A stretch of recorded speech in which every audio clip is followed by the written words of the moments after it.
Hey, folks, we're back and we're talking about platform engineering. And specifically, there was an event in New York last week called PlatformCon New York City, I think. And I think there's also ones in other places around the world. But Alan went to the one in New York City. And, I don't know how many folks showed up there, Alan, but give us a report, give your take on what's going on here because, inquiring minds want to know what the heck's going on with platform engineering. Absolutely. Well, I'll mention as I think it'll be in the bottom here.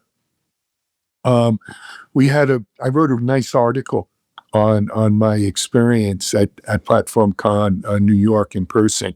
Now, Mike, what it is this is, I believe, the third year for PlatformCon.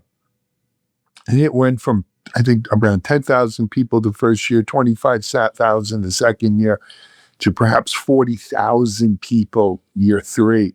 Now, that is a virtual event. So anyone can register and log in, and they have, I forget, it was 80 sessions, 100 sessions. It's been going on all week, Monday, and it wraps up Friday. Friday morning, it wrapped up. What they did this year for the first time is they did some in-person, so sort of a hybrid event, if you will, some in-person in London and New York. The one here in New York was at the Convention or Conference Center. They had about 400 people. It was sold out. They couldn't fit anymore. 400 people was a great turnout. All of the sessions here were then beamed live to the entire virtual event audience. The highlights of the session is that Kelsey Hightower, former Google, everybody I think in the cloud native space has heard of Kelsey.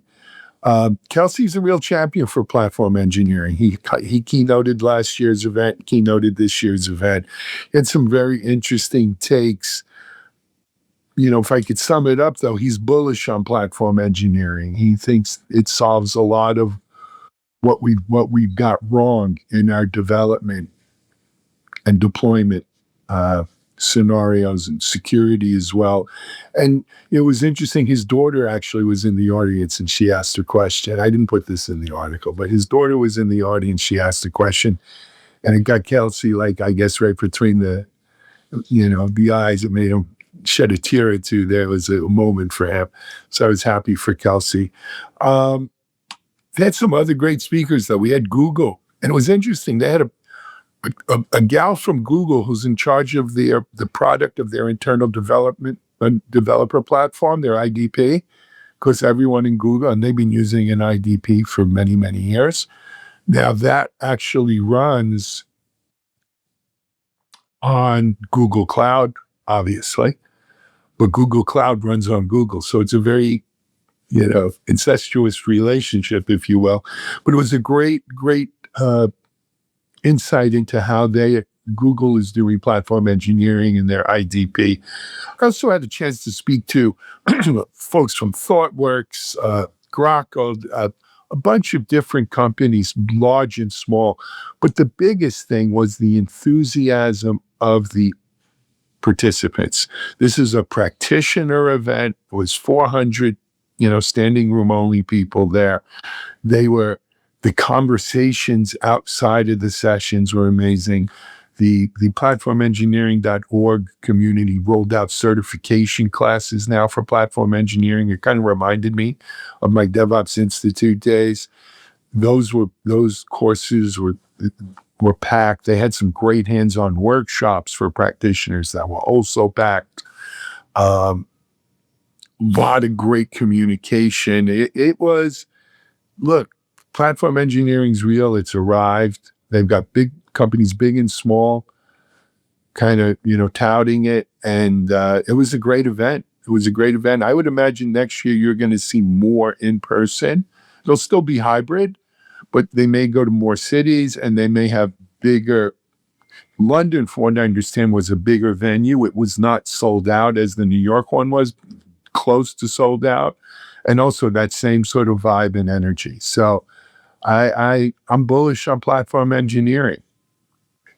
Hey, Alan, what did the demographics look like? What was the age groups? I felt old.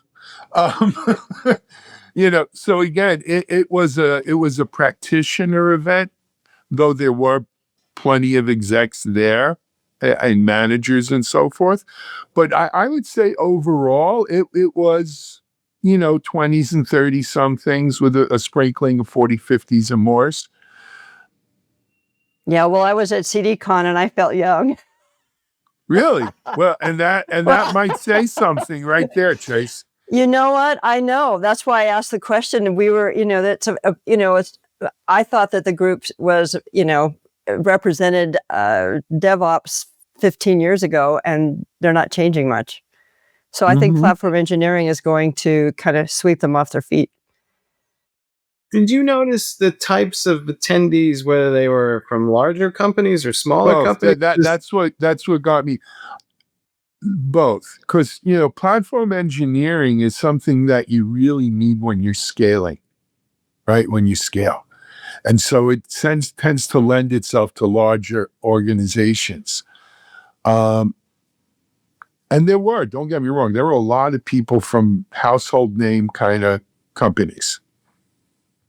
But there are also, the usual startups and smaller companies that are, staying on cutting edge of technology. If you had to sum it up in like one sentence, what's your key takeaway from PlatformCon?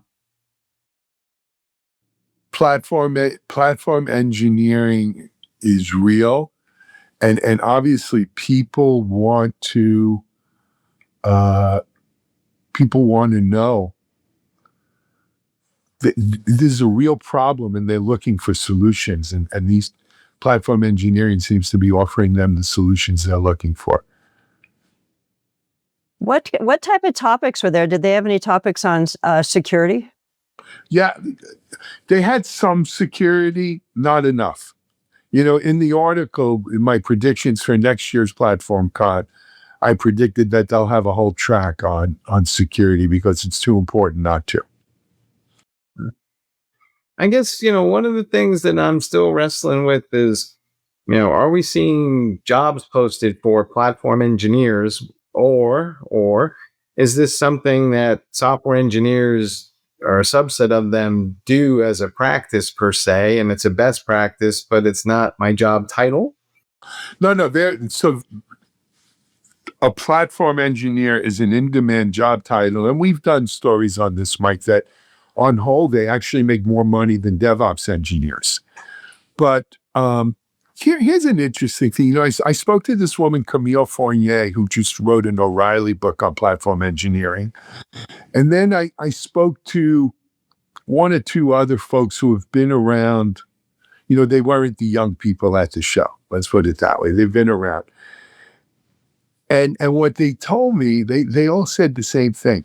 They've been managing platforms for 20 plus years. I spoke to the SVP of a company. Darn if I remember the company's name. Her name is Srithi. Tell something. Anyway, she had been at Yahoo and she's been at HashiCorp and others. But all of those people, similar story. They've been managing platforms for 20 years. We, in the IT industry, have had platforms all along.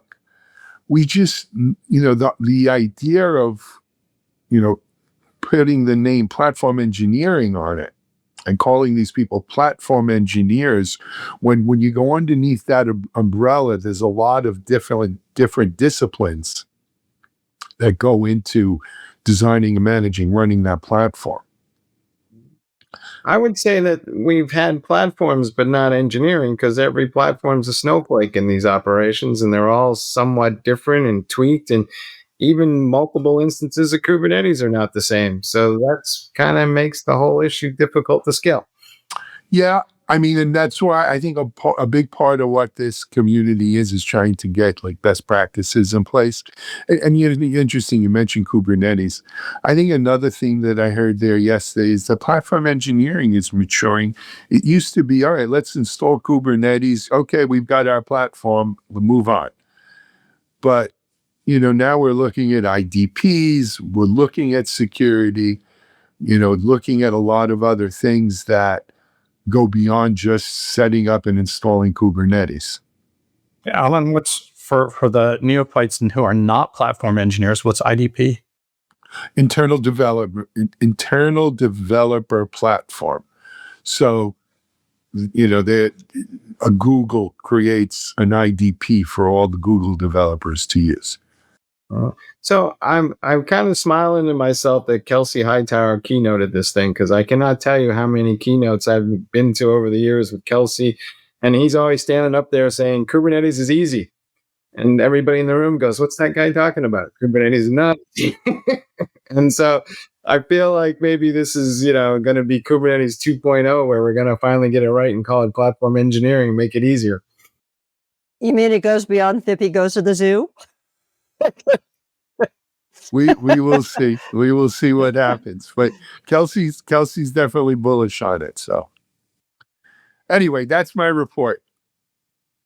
All right, folks. Well, any final parting phrases, thoughts on this, Alan, before we move on to our next we will have, in addition to that article I wrote, we did a whole bunch of videos, though they streamed live from the show yesterday. And actually by today, they'll probably be up on techstrong.tv or our OTT app. So you can check them out there. And, log into platformengineering.com, because that's where we're going to be, putting more and more of this platform engineering centric news. And there wasn't any big announcements when was there any interesting tooling announced? It's not that kind of it's not that kind of conference, right? It's not a single vendor. It's really not. It's a community-led kind of thing. And it hasn't matured to the point, let's say, KubeCon, where all these companies, release their latest versions for KubeCon or something like that. It's still very much more of defining best practices, community. It reminds me of early DevOps, like DevOps days when that was really rocking. It's group therapy, right? Yeah, there is a certain amount of that. Anyway, let's take a break. We'll come back. We've got our third segment lined up. You're watching TechStrong Gang.